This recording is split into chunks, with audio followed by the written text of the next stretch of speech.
रामायण अध्याय 5वां। रामायण के नवाह श्रवण की विधि, महिमा तथा फल का वर्णन।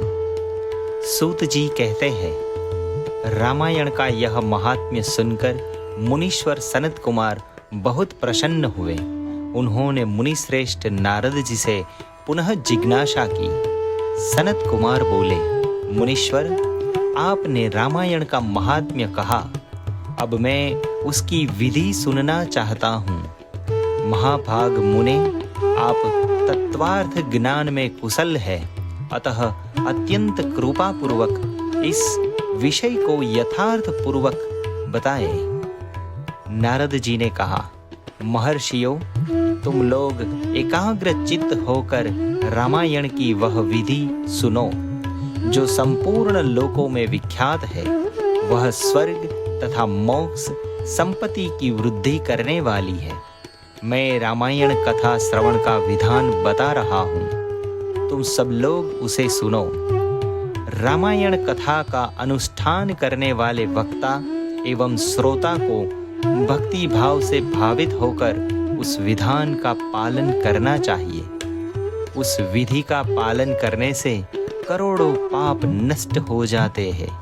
चैत्र, माघ तथा कार्तिक मास के शुक्ल पक्ष की पंचमी तिथि को कथा आरंभ करनी चाहिए। पहले स्वस्ति वाचन करके, फिर यह संकल्प करके कि हम 9 दिनों तक रामायण की अमृतमयी कथा सुनेंगे। फिर भगवान से प्रार्थना करें, श्री राम, आज से प्रतिदिन मैं आपकी अमृतमयी कथा सुनूंगा। यह आपके कृपा प्रसाद से परिपूर्ण हो। नित्य प्रति अपाम मार्ग की शाखा से दंत शुद्धि करके राम भक्ति में तत्पर हो विधि पूर्वक स्नान करें। अपनी इंद्रियों को संयम में रखकर भाई बंधुओं के साथ स्वयं कथा सुने। पहले अपने कुलाचार के अनुसार दंत धावन पूर्वक स्नान करके श्वेत वस्त्र धारण करें और शुद्ध घर आकर मनोभाव से दोनों पैर धो के पश्चात आचमन करके भगवान नारायण का स्मरण करें। फिर प्रतिदिन देव पूजन करके संकल्प पूर्वक भक्ति भाव से रामायण ग्रंथ की पूजा करें। व्रती पुरुष आवाहन, आसन, गंध, पुष्प आदि के द्वारा ओम नमो नारायणाय इस मंत्र से भक्ति परायण होकर पूजन करें। संपूर्ण पापों की निवृत्ति के लिए अपनी शक्ति के अनुसार 1, 2 या 3 बार प्रयत्न पूर्वक होम करें। इस प्रकार जो मन और इंद्रिय को संयम में रखकर रामायण की विधि का अनुष्ठान करता है, वह भगवान विष्णु के धाम में जाता है, जहाँ से लौटकर वह फिर इस संसार में नहीं आता। जो रामायण संबंधी व्रत को धारण करने वाला तथा धर्मात्मा है, वह श्रेष्ठ पुरुष चांडाल अथवा पतित मनुष्य का वस्त्र और अन्न से भी सत्कार न करे। जो नास्तिक, धर्म मर्यादा को तोड़ने वाले, परनिंदित और चुगलखोर है, उसका रामायण व्रतधारी पुरुष वाणी मात्र से भी आदर न करे। जो पति के जीवित रहते ही पर पुरुष के समागम से माता द्वारा उत्पन्न किया जाता है, उस झारज पुत्र को कुंड कहते हैं। ऐसे कुंड के यहाँ जो भोजन करता है, जो गीत गाकर जीविका चलाता है, देवता पर चढ़ी हुई वस्तु का उपभोग करने वाले मनुष्य का अन्न खाता है, वैद्य है, लोगों की मिथ्या प्रशंसा में कविता लिखता है, देवताओं का तथा ब्राह्मणों का विरोध करता है, पराये अन्न का लोभी है और पर स्त्री में आसक्त रहता है, ऐसे मनुष्य का भी रामायण व्रती पुरुष वाणी मात्र से भी आदर न करे। इस प्रकार दोषों से दूर एवं शुद्ध होकर जितेंद्रिय एवं सबके हित में तत्पर रहते हुए जो रामायण का आश्रय लेता है, वह परम सिद्धि को प्राप्त होता है। गंगा के समान तीर्थ, माता के तुल्य गुरु, भगवान विष्णु के सदृश देवता, तथा रामायण से बढ़कर कोई उत्तम वस्तु नहीं है। वेद के समान शास्त्र, शांति के समान सुख, शांति से बढ़कर ज्योति तथा रामायण से उत्कृष्ट कोई काव्य नहीं है। क्षमा के सदृश बल, कीर्ति के समान धन, ज्ञान के सदृश लाभ तथा रामायण से बढ़कर कोई उत्तम ग्रंथ नहीं है। रामायण कथा के अंत में वेदज्ञ वाचक को दक्षिणा सहित गौ का दान करे। उन्हें रामायण की पुस्तक तथा वस्त्र और आभूषण आदि दे। जो वाचक को रामायण की पुस्तक देता है वह भगवान विष्णु के धाम में जाता है, जहाँ जाकर उसे कभी शोक नहीं करना पड़ता। धर्मात्म्याओं में श्रेष्ठ सनत कुमार रामायण की नवह कथा सुनने से यजमान को जो फल प्राप्त होता है उसे सुनो। पंचमी तिथि को रामायण की अमृतमयी कथा को आरंभ करके उसके श्रवण मात्र से मनुष्य सब पापों से मुक्त हो जाता है। यदि 2 बार यह कथा श्रवण की गई तो श्रोता को पुंडरीक यज्ञ का फल मिलता है। जो जितेंद्रिय पुरुष व्रत धारण पूर्वक रामायण कथा को श्रवण करता है वह 2 अश्वमेघ यज्ञों का फल पाता है। मुनिवरों, जिन 4 बार इस कथा का श्रवण किया है वह 8 अग्निष्टोम के परम पुण्य फल का भागी होता है। जिस महामनस्वी पुरुष ने 5 बार रामायण कथा का श्रवण का व्रत पूरा कर लिया है वह अत्यग्निष्टोम यज्ञ के द्विगुण पुण्य फल का भागी होता है। जो एकाग्र चित्त होकर इस प्रकार 6 बार रामायण कथा के व्रत का अनुष्ठान पूरा कर लेता है वह अग्निष्टोम यज्ञ के 8 गुने फल का भागी होता है।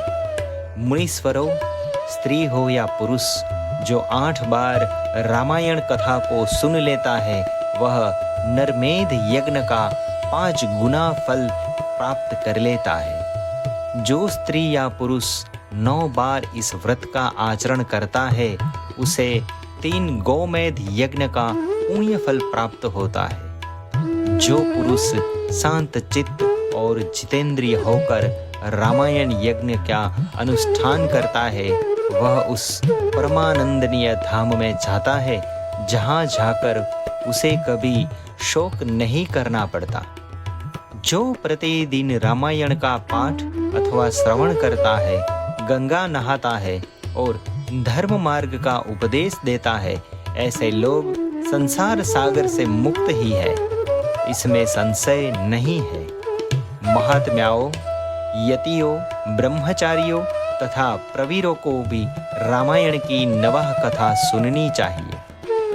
राम कथा को अत्यंत भक्ति पूर्वक सुनकर मनुष्य महान तेज से उद्दीप्त हो उठता है और ब्रह्मलोक में जाकर वही आनंद का अनुभव करता है। इसीलिए विप्रेंद्रगण, आप लोग रामायण की अमृतमयी कथा सुनिए।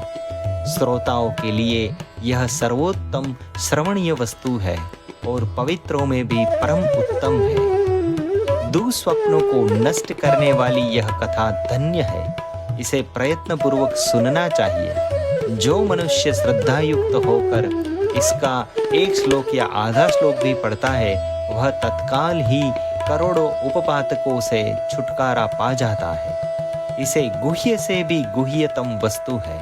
इसे सत्पुरुषों को ही सुनना चाहिए। भगवान श्री राम के मंदिर में अथवा किसी पुण्य क्षेत्र में सत्पुरुषों की सभा में रामायण कथा का प्रवचन करना चाहिए। जो ब्रह्मद्रोही, पाखंडपूर्ण आचार में तत्पर तथा लोगों को ठगने वाली वृत्ति से युक्त है, उन्हें यह परम उत्तम कथा सुनानी चाहिए। जो काम आदि दोषों का त्याग कर चुके हैं, जिसका मन राम भक्ति में अनुरक्त रहता है तथा जो गुरुजनों की सेवा में तत्पर है, उन्हीं के समक्ष यह मोक्ष की साधनभूत कथा बाँचनी चाहिए। श्री राम सर्वदेवमय माने गए हैं। वे आर्त प्राणियों की पीड़ा का नाश करने वाले हैं तथा श्रेष्ठ भक्तों का पर सदा ही स्नेह रखते हैं। वे भगवान भक्ति से ही संतुष्ट होते हैं, दूसरे किसी उपाय से नहीं। मनुष्य विवश होकर भी उनके नाम का कीर्तन अथवा स्मरण कर लेने पर समस्त पातकों से मुक्त हो परम पद का भागी हो जाता है। महात्माओं, भगवान मधुसूदन संसार रूपी भयंकर एवं दुर्गम वन को भस्म करने के लिए दावानल के समान है। वे अपना स्मरण करने वाले मनुष्यों के समस्त पापों का शीघ्र ही नाश कर देते हैं। इस पवित्र काव्य के प्रतिपाद्य विषय वे ही है। अतः परम उत्तम काव्य सदा ही श्रवण करने योग्य है। इसका श्रवण अथवा पाठ करने से यह समस्त पापों का नाश करने वाला है। जिसकी श्री राम रस में प्रीति एवं भक्ति है, वही संपूर्ण शास्त्रों के अर्थ ज्ञान में निपुण और कृतकृत्य है।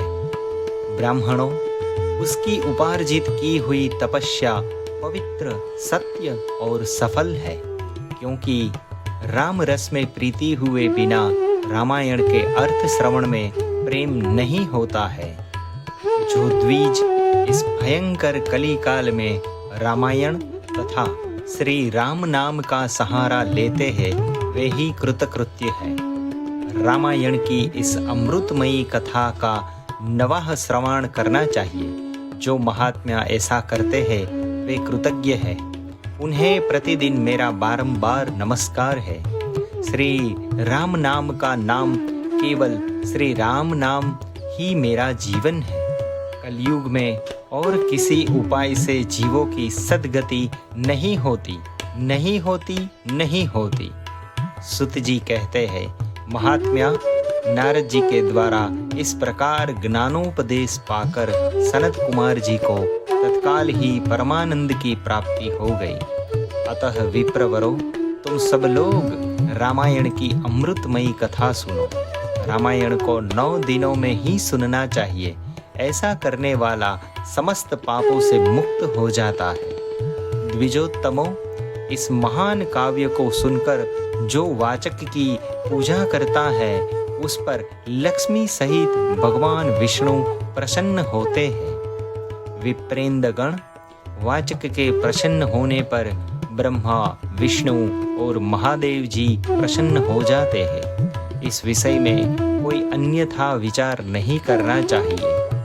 रामायण के वाचक को अपने वैभव के अनुसार गौ, वस्त्र, सुवर्ण तथा रामायण की पुस्तक आदि वस्तुएं देनी चाहिए।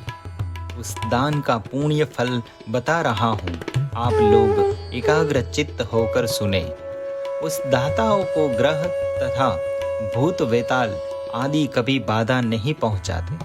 श्री रामचरित्र का श्रवण करने पर श्रोता के संपूर्ण श्रेय की वृद्धि हो जाती है।